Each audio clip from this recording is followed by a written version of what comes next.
Pessoal, seguinte, o Comitê de Política Monetária do Banco Central decidiu por unanimidade nessa quarta-feira subir a Selic em 0,25, melhor dizendo, ponto percentual. Com isso, a taxa básica de juros sobe para 10,75% ao ano, é a primeira alta no atual governo Lula. Geralmente, esse sistema econômico eu chamo a Rita primeiro, mas como o Eduardo já adiantou a sua posição, Eduardo, vamos lá começar com você. Que ótimo falar antes da Rita. Atenção, senhoras e senhores. A análise qualificada, baseada na bagagem de vida, é da Rita daqui a pouco. A minha é o seguinte, estou em cima do muro.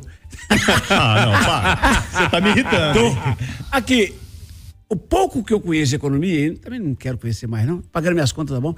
O pouco que eu conheço, me diz sempre, a vida inteira, que taxa de juros alta prejudica a produção, prejudica o investimento. Isso significa prejuízo ao trabalho, a criação de vagas de carteira assinada, a sobrevivência da humanidade.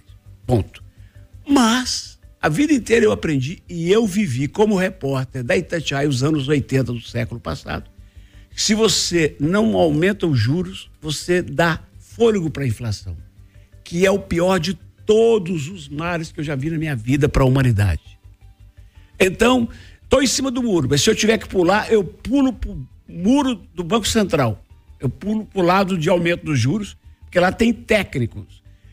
Lá não tem Gleisi Hoffmann que fica contra do outro lado.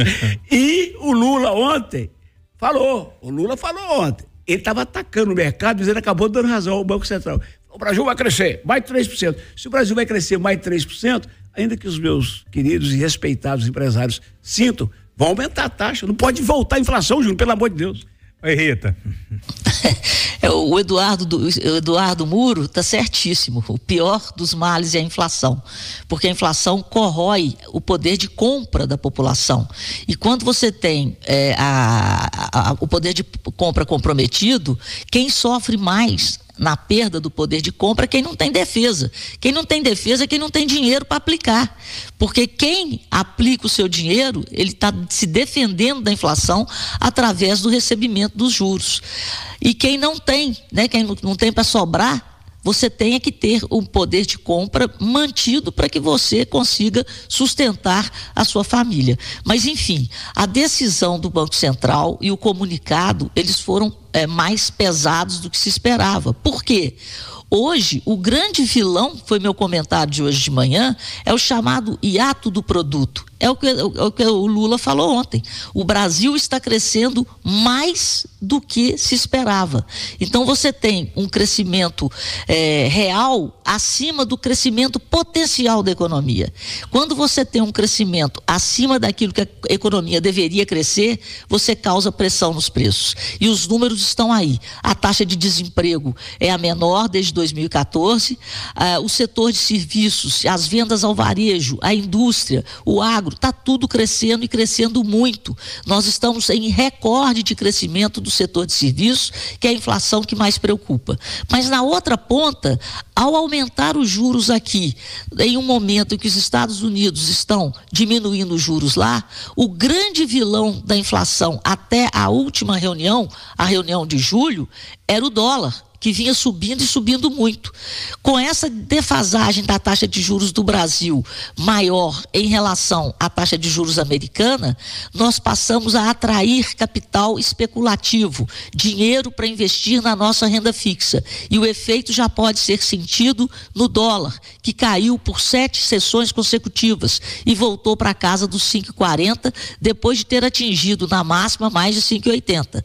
Então, o dólar está fazendo esse contrapeso ao hiato do produto. E o Banco Central está certo em evitar soluços inflacionários. Então, daqui para frente, é fazer com que a economia cresça num ritmo sem que isso cause pressão de preços. E é o que a gente deve ver daqui para frente.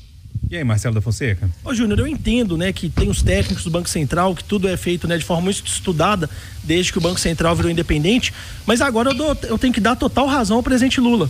Porque desde que o presidente Lula foi eleito, em 2022, falaram que 2023 ia ser a crise, ia ser muito ruim, a economia ia sofrer, né? Teve economista falando que 2023 ia ser muito ruim, teve especialista do mercado falando que ia ser muito ruim. Os números de 2023 não foram ruins.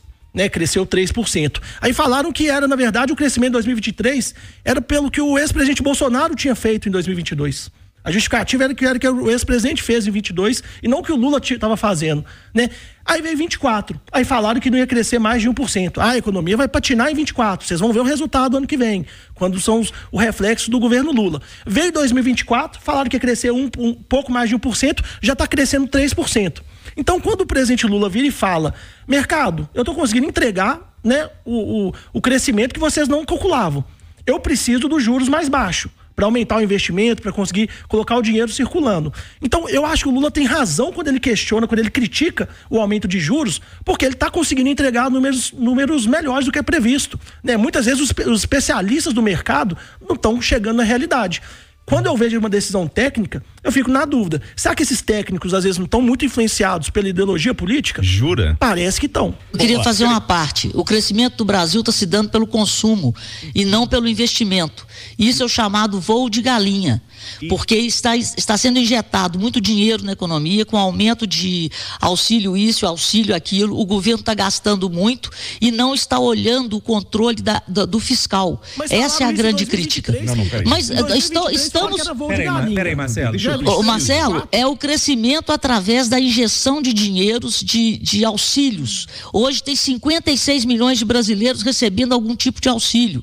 Então você induz ao consumo, mas esse crescimento, ele só é sustentável quando ele é feito através do investimento, porque não é o consumo, e sim o crescimento pelo investimento que é sustentável, porque esse consumo, principalmente sendo feito através de gastos excessivos pelo poder público, quebra o país. Deixa o William entrar nesse debate. Ô Rita, eu queria aproveitar a ajuda da Rita, porque assim, imagine que minha mãe está assistindo a gente agora, está ouvindo a gente, né?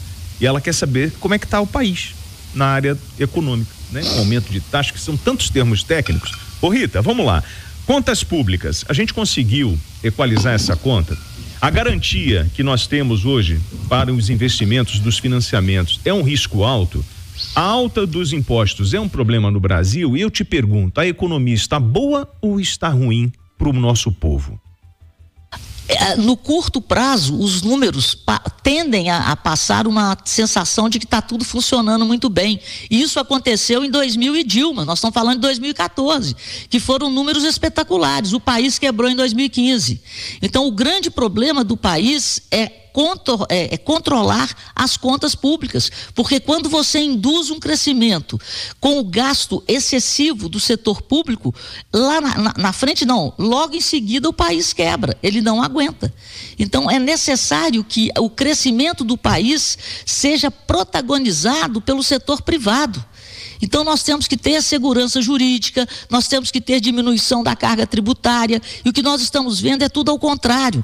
Estão tentando arrumar o Brasil pelo lado do aumento das receitas e não pelo corte das despesas. Aumento de receita é imposto no bolso do cidadão e nas empresas, e são elas e é o cidadão que paga os impostos que sustentam a máquina. Então essa conta na frente não fecha. Gente, ponto final na nossa conversa de redação.